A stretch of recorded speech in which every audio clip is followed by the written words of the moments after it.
Hello everyone, स्वागत है आप सभी का आर्टिकल 351 चैनल पर। हम लोग पढ़ रहे हैं हिंदी पद्य यूपी बोर्ड के लिए क्लास 12।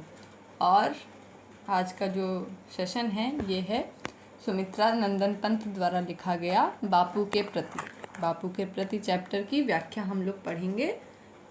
इसके बारे में बता दूं तो ये जो है एक श्रद्धांजलि है, और बापू कौन है? महात्मा गांधी हैं, तो उनके लिए एक श्रद्धांजलि है और सुमित्रा नंदन पंत ने लिखा है। और ये युगांत से सुमित्रा नंदन पंत की जो काव्य संग्रह है युगांत, उससे लिया गया है।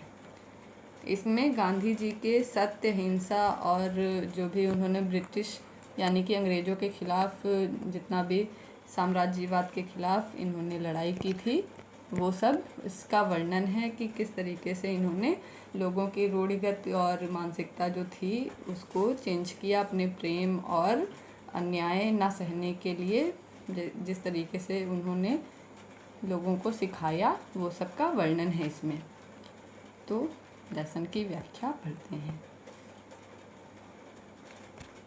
उससे पहले देखिए काव्यगत सौंदर्य इसमें शांत रस है पूरे में,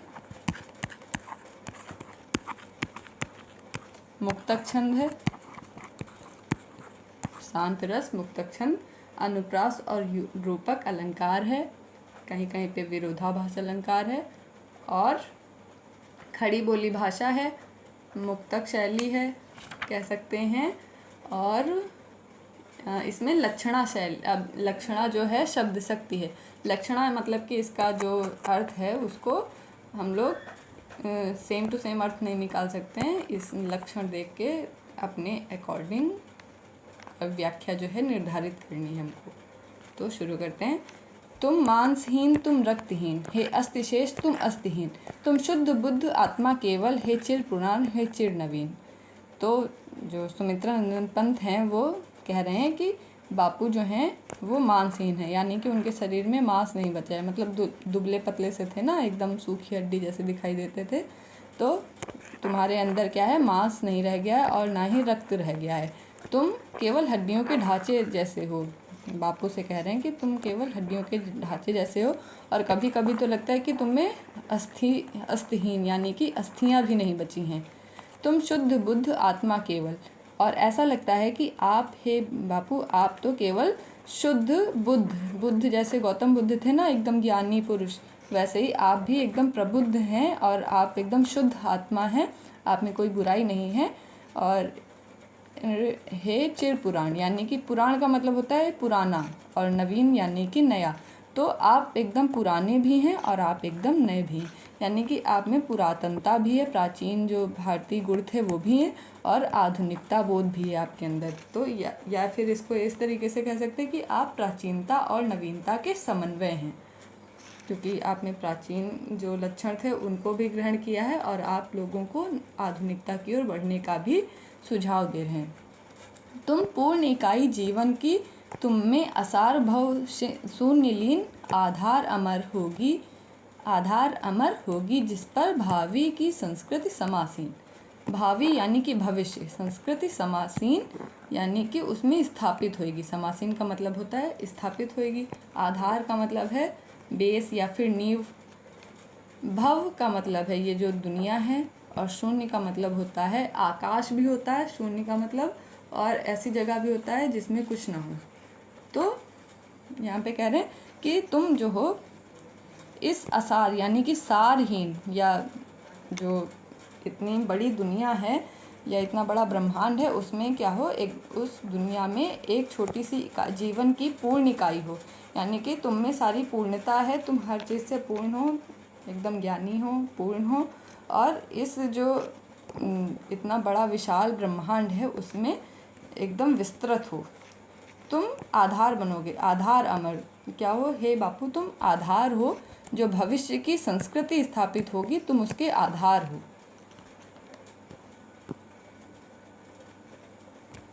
फिर कह रहे हैं तुम मांस, तुम ही हो रक्त अस्थि निर्मित, जिससे नवयुग का तन, तुम धन्य तुम्हारा निस्वार्थ त्याग है, विश्व भोग का वर साधन। यानी कि तुम्हारे मांस, जो तुम्हारा मांस तुम मांसहीन तुम रक्तहीन में, यानी कि जो तुमने तुम्हारे शरीर का मांस है या रक्त है वो तुमने कहाँ पे लगा दिया, अपने शरीर से निकाल के जो नव युग यानी कि नया युग बनेगा उसमें तुमने दे दिया है। यानी कि अपने शरीर का जो मांस और जैसे माता पिता जो होते हैं अपना पेट काट के बच्चों को पालते हैं, उसी तरीके से यहाँ पे वर्णन है एक तरीके से कि बापू जो हैं उन्होंने अपना मांस और रक्त और हड्डियों को नए युग के जो निर्माण करना है उसमें लगा दिया है। तुम धन्य तुम्हारा निस्वा त्याग, निस्वा का त्याग है यानी कि अपने आप को, अपना जितना भी स्वार्थ है उसको त्याग दिया है। और हे बापू आप धन्य हैं और आपने जो अपना स्वार्थ रहित, अपना स्वार्थ जो के बारे में ना सोच के सब कुछ त्याग दिया है वो धन्य है। और है विश्व भोग का वर साधन, ये जो दुनिया है ये तो इसको तो भोग विलास का साधन माना जाता है, ये श्रेष्ठ साधन है। अगर जन्म लिया है तो जो संसार की चीज़ें हैं उनका भोग करना चाहिए, यही एकदम प्रकृति का नियम है कि जो प्रकृति की चीज़ें हैं उनको आप यूज़ कीजिए, उनका दोहन कीजिए। लेकिन हे बापू आप धन्य हैं जो आपने अपना सारा सब कुछ जो है वो त्याग दिया है। इस भस्म काम तन की रज से जग पूर्ण काम नव जग जीवन, बीनेगा सत्य अहिंसा के तानों बानों से मानवपन। अब कह रहे हैं कि भस्म काम, यानी काम का मतलब है यहाँ पे इच्छाएं, और भस्म कर दिया यानी कि जला दिया है। आपने अपने शरीर की जितनी भी या मन की जितनी भी कामनाएं थी, इच्छाएं थी, वो सब जला के रज यानी कि धूल बना दिया है। और आपने मतलब जो नया जग जीवन है यानी कि जो संसार में नया जग जीवन है उसको पूर्ण इच्छाओं से भर दिया है। और ये जो बीनेगा सत्य अहिंसा के तानों बानों से मानवपन, और आपने सत्य और अहिंसा के तानों बानों से नई मानवता या मानवता को स्थापित करने के लिए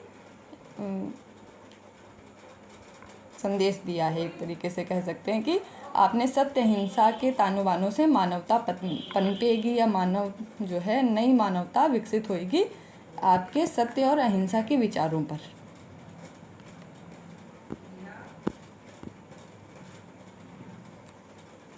फिर नेक्स्ट है सुख भोग खो जितने सब आते सब आए तुम केवल सत्य खोज, जग की मिट्टी के पुतले जन तुम आत्मा के मन के मनोज। अब जो जन्म लेता है वो इस धरती पे जो आते हैं वो क्या करते हैं, सुख का भोग करने के लिए आते हैं। कि सब लोग अपने आराम और अपने सुख ऐश्वर्य के लिए ही सोचते हैं। सब लोग अपना जो शरीर का सुख होता है उसके लिए ही काम करते हैं। लेकिन हे बापू जो तुम हो, आप जो हैं आए हैं सत्य की खोज के लिए, आप सत्य और प्रेम की खोज के लिए ही आए हैं। और आपने अपने सुख को मतलब ख़त्म कर दिया एक तरीके से। देखो बापू जो थे वो उनके पापा जो थे करमचंद गांधी बहुत अमीर थे, उनके पास बहुत सारी रियासत थी। तो और गांधी जी भी वकील थे एक तरीके से, तो वकीलों के पास बहुत पैसा था उस समय। लेकिन इन्होंने अपना सब कुछ त्याग के एक धोती में पूरा, एक नहीं आधी धोती पहनते थे, आधी उसी को लपेट लेते थे। तो ऐसे करके अपना जीवन यापन किया। तो एक तरीके से अपना सारा कुछ त्याग दिया करते हैं जो भी है। लेकिन गांधी जी तो हैं अपना सब कुछ त्याग दिया, अपना पैसा धन दौलत सब त्याग के सत्य की खोज में लगे थे। जन की मिट्टी के पुतले जग की मिट्टी के पुतले जन तुम आत्मा के मन के मनोज। सब तो मिट्टी के पुतले के समान हैं जो भी जगत में लोग हैं, लेकिन तुम आत्मा से और मन से मनोज हो। मनोज यानी कि कामदेव जो हैं सबसे सुंदर देवता हैं। और यहाँ पे लिया जाएगा सुंदर से, यानी कि आप जो हैं मन से बहुत ही सुंदर हैं, मतलब आपका जो हृदय है वो बहुत सुंदर है। बाकी जितने भी लोग हैं वो तो सब मिट्टी के पुतले के समान हैं। जड़ता हिंसा स्पर्धा में भर चेतना अहिंसा नम्र ओज, पशुता का पंकज बना दिया तुमने मानवता का सरोज।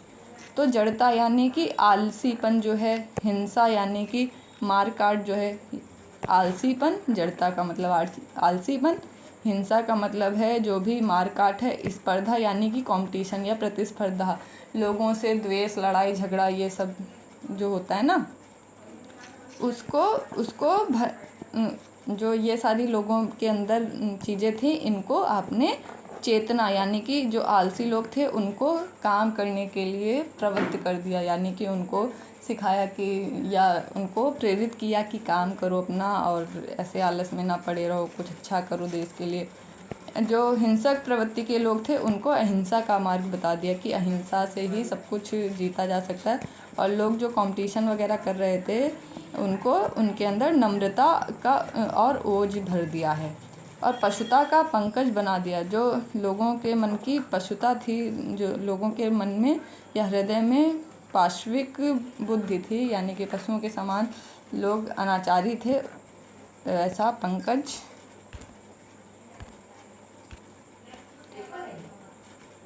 पंकज का मतलब होता है पंख यानी कि कीचड़, और कीचड़ में खिलने वाला जो कमल होता है वो होता है पंकज। तो पशुता जो है या जो जानवरपन है हृदय का, वो क्या है, कीचड़ में खिलने वाले कमल के समान था। और उसको आपने जो है मानवता के सरोज, सरोज का मतलब होता है जो सुंदर, जो निर्मल पानी होता है या तालाब होता है उसमें जो कमल खिलता है उसको सरोज कहते हैं। तो पशुता जैसे जो जानवरपना का कमल था, कीचड़ में खिला हुआ कमल था, उसको आपने मानवता जैसे सुंदर सरोवर में खिलने वाले कमल के रूप में बदल दिया। यानी कि जो लोगों के मन की बुरी प्रवृत्तियां थी उनको आपने अपने विचारों से लोगों को बदल दिया, लोगों का एकदम मार्गांतीकरण कर दिया अपने प्रेम, अहिंसा और जो अपने विचारों से लोगों को अच्छा कर दिया। फिर नेक्स्ट है, पशुबल की कारा से जग को दिखलाई आत्मा की विमुक्ति, विद्वेष घृणा से लड़ने को सिखलाई दुर्जय प्रेम युक्ति। अब पशुबल यानी कि पशुओं के समान जो मतलब लोगों के जैसे कुछ लोग होते हैं उनके अंदर बल बहुत होता है लेकिन बुद्धि नहीं होती है। जैसे सांड वगैरह को देखा होगा, उसके अंदर बल बहुत है, कहीं भी जाके सींगें घुसा देता है या अपना कहीं भी खड़े होके खोद रहा है, गड्ढा खोदता रहता है। तो इस तरीके से क्या है, जो लोगों के अंदर बल तो है लेकिन बुद्धि नहीं है, तो बल जो है उनकी, ऐसे लोगों का बल जो है एकदम कारागार के समान होता है। और उसको क्या किया आपने, आत्मा की विमुक्ति बता दी, लेकिन उनको भी मार्गांतीकरण कर दिया उनका, और उनकी आत्मा को विमुक्ति यानी कि मुक्ति कर दिया, या उनके जो गलत जगह पे उनका बल यूज़ हो रहा था उसका मार्गांतीकरण करके अच्छी जगह पे यूज़ करने का कर दिया। विद्वेष घृणा से लड़ने को सिखलाई दुर्जय प्रेम युक्त। अब विद्वेष यानी कि एक दूसरे से मन में बुराई रखना, घृणा यानी कि दूसरे से घृणा करना, ये सब क्या है, बुरी आदतें हैं। दूसरों के प्रति जो द्वेष भावना रखना, गुस्सा करना, घृणा करना, तो ये सब क्या बुरी आदतें, इनसे लड़ने के लिए क्या किया आपने, सिखलाया दुर्जय, यानी कि ऐसे व्यक्ति जिसको जीतना मुश्किल है वो होता है दुर्जय। इन सब द्वेष भावनाओं को किससे जीता जा सकता है, प्रेम से जीता जा सकता है। आपने बताया कि प्रेम का मंत्र ऐसा है कि आप दूसरों को प्रेम से ही जीत सकते हैं। कुछ लोग ऐसे होते हैं, जैसे कुछ बच्चे ऐसे होते हैं उनको मार काट के नहीं पढ़ा सकते, आप चाहें जितना मार लें वो पढ़ेंगे नहीं, लेकिन अगर उनको टीचर अपना पसंद आ जाए तो वो अच्छे से पढ़ते हैं। यानी कि उनको प्यार से तो हैंडल किया जा सकता है लेकिन मार धमका के नहीं किया जा सकता है। तो ऐसे ही कि जो द्वेष घृणा के लोग थे उनको, जिनको जीतना मुश्किल था, आपने लोगों को बताया कि उनको प्रेम से जीत लो। वर्षण प्रसूति से की कृतार्थ तुमने विचार परिणीति उक्त, विश्वानुरक्त है अनासक्त सर्वस्व त्याग को बना मुक्ति। अब यहाँ पे क्या है, वर का मतलब होता है श्रेष्ठ, और श्रम प्रसूति यानी कि परिश्रम से जन्म लेने वाला, यानी कि काम, जो काम होता है ना, किसी चीज़ को काम करना, कार्य, श्रेष्ठ कार्य को आपने कृतार्थ किया, यानी कि कृतार्थ होता है जो कहा वो किया।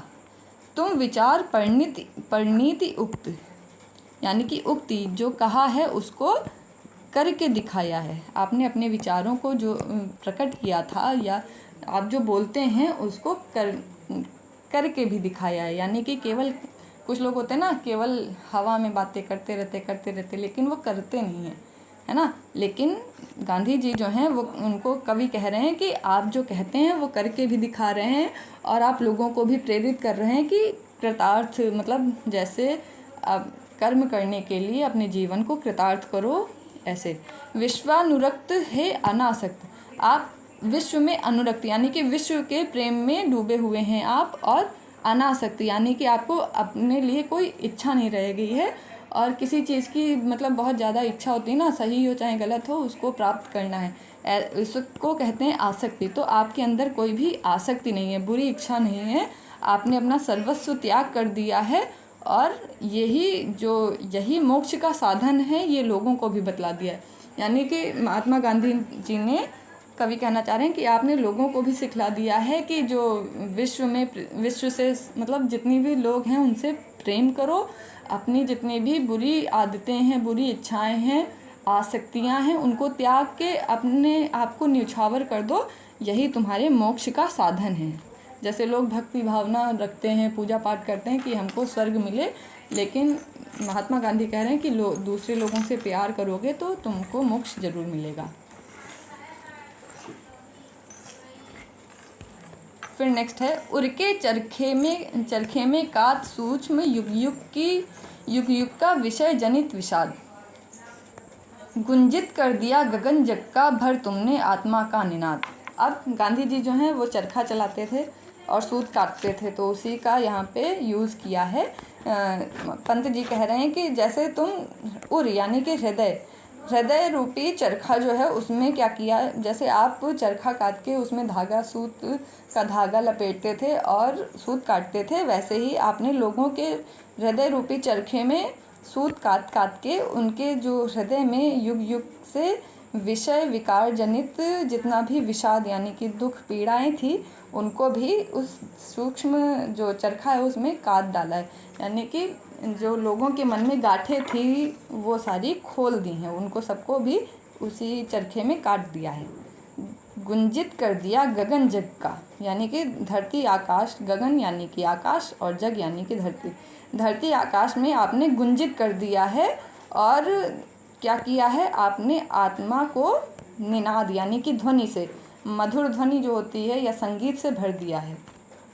यहाँ पे कहने का मतलब है गांधी जी जो हैं चरखा काटते थे, चरखा में सूत काटते थे और लोगों को मतलब कि क्या करते थे, वैसे ही चरखा जो था उसको एक तरीके से पैसा कमाने का साधन था, तो आर्थिक उससे जो आर्थिक लाभ हो रहा था, लेकिन आर्थिक लाभ के साथ साथ इन्होंने इसको रिलेट किया कि ये आत्मा की शुद्धि का भी एक तरीका है।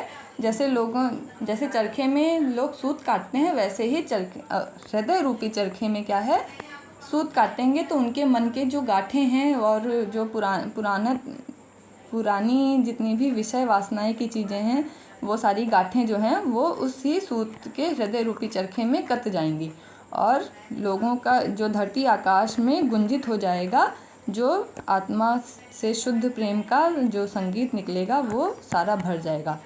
रंग रंग खद्दर के सूत्रों में, तो यहाँ पे पुनरुक्ति प्रकाश अलंकार है, रंग रंग के खद्दर के सूत्रों में नवजीवन आशा इस प्रहलाद, मानवीय कला के सूत्रधार हर लिया यंत्र कौशल प्रवाद। तो जैसे अब धागा बनाया है, उससे क्या किया, कपड़ा बनाया, तो चरखे से धागा बनाते थे, उसके बाद उसको कपड़ा बनाते थे, और फिर खद्दर का कपड़ा हो गया, उसमें क्या किया जाता था, रंग भरा जाता था। तो वैसे ही जैसे कपड़े में रंग भरा जाता है, वैसे ही आपने लोगों के जीवन में आशा और स्प्रह यानी कि इच्छा का, प्रसन्नता का, ये सब का समावेश कर दिया। जैसे रंग भरे जाते हैं किसी रंगहीन कपड़े में, वैसे ही आपने जीवन में आशा और इच्छा और प्रसन्नता का समावेश कर दिया है। मानवीय कला के सूत्रधार हर लिया यंत्र कौशल प्रवाद, और आप मानवीय कला के सूत्रधार हैं, आपने हर यानी कि हरण कर लिया है जो यंत्र, यानी कि उस समय क्या था, अंग्रेज जो मशीनों पे बल दे रहे थे कि और लोगों को कम काम दे रहे थे और मशीनों का यूज़ ज़्यादा कर रहे थे, यानी कि औद्योगिकीकरण चल रहा था। तो यंत्रीकरण जो था उससे जो उत्पन्न हो रहा था प्रवाद यानी कि संघर्ष, तो उस संघर्ष को आपने चरखा चलाने की वजह से कम कर दिया।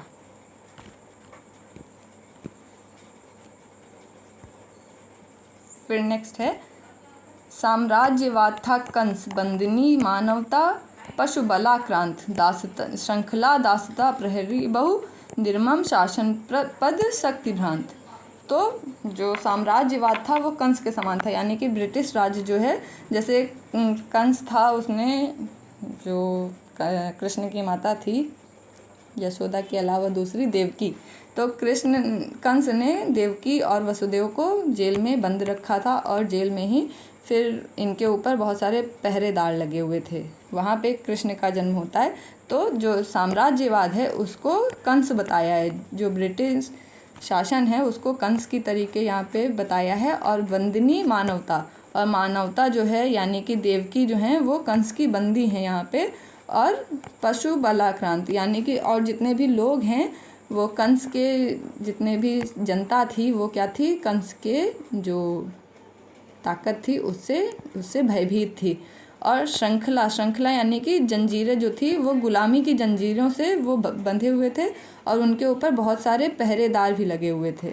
तो अधिकारी और पुलिस वगैरह जो ब्रिटेन की थी वो पे पहरा रख रही थी।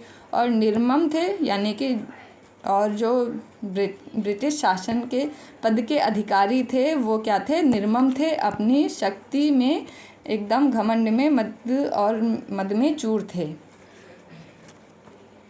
कारागृह में थे दिव्य जन, और मतलब कि उस कारागृह में आपने दिव्य, जैसे कृष्ण ने दिव्य जन्म लिया था वैसे ही आपने भी जन्म लिया। मानव आत्मा को मुक्त कांत जन शोषण की बढ़ती यमुना तुमने की नत पद प्रणत शांत, यानी कि ऐसे समय में आपने जन्म लिया और आत्मा को मुक्त किया। और जो जन शोषण की यमुना बह रही थी, यानी कि ब्रिटिश काल में क्या था, लोगों का शोषण हो रहा था। और ये मतलब यमुना, जैसे कृष्ण के जन्म के टाइम पे बारिश हो रही थी तो यमुना एकदम उफना रही थी, वैसे ही लोगों का शोषण की जो यमुना थी उस समय उफना रही थी।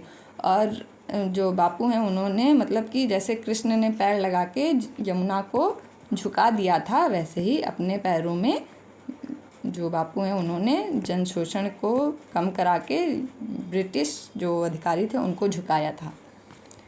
तो साम्राज्यवाद जो है वो कंस के समान था। और बंदिनी मानवता जो है, जैसे कि देवकी बंदी थी उनकी, वैसे ही ब्रिटिश की बंदी थी मानवता।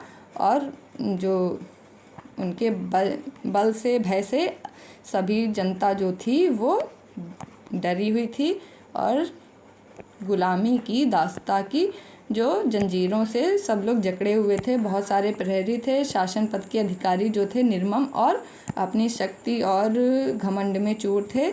ऐसे समय में हे बापू, आपने जैसे कृष्ण जन्म लेते हैं वैसे ही आए आप और लोगों की आत्मा को मुक्त किया। और जैसे जन शोषण की, जो लोगों के शोषण की यमुना उफना रही थी, उसको जैसे कृष्ण ने अपने पैरों के नीचे पैर लगा के कम कर दिया था, वैसे ही आपने भी उसको कम किया, लोगों को शोषण को, शोषित होने से बचाया।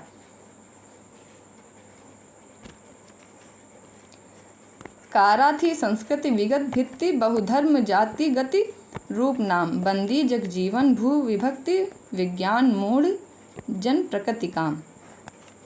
तो यहाँ पे है कारा यानी कि कारागार।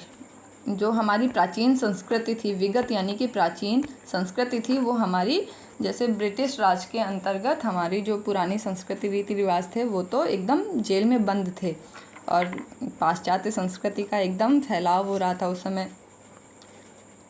भित्ति यानी कि दीवारें थी बहुत सारी, जो धर्म जाति आदि के लोगों के हृदय में क्या था, दीवारों से जो लोगों का हृदय था वो सीमित हो गया था। यानी कि जो संस्कृति थी हमारी प्राचीन संस्कृति वो जेल में बंद थी और उसके चारों ओर धर्म जाति और इन सब द्वेष भावनाओं का, जो जात पात का, ये सब से दीवारों से लोग क्या थे, बंद थे। और बंदी जग जीवन भू विभक्ति, और सब लोगों का जो जीवन था वो बंदी के समान था। और वो विज्ञान मोड़ यानी कि विज्ञान के प्रति एकदम अज्ञान थे और प्रकृति का जो प्रकृति के नियम थे उनके अनुसार एकदम चल रहे थे। ऐसे में तुम आए और मुक्त पुरुष, यानी कि आपने सबको मुक्त कर दिया। और कहा मिथ्या जड़ बंधन सत्य राम, ये जितने भी बंधन हैं वो सब मिथ्या यानी कि झूठे हैं, और एक ही नाम सत्य है, वो है राम का नाम जो है, यानी कि राम राज्य की अवधारणा यहाँ पे दी कि ये सारी चीज़ें जो हैं ये सारी झूठ हैं।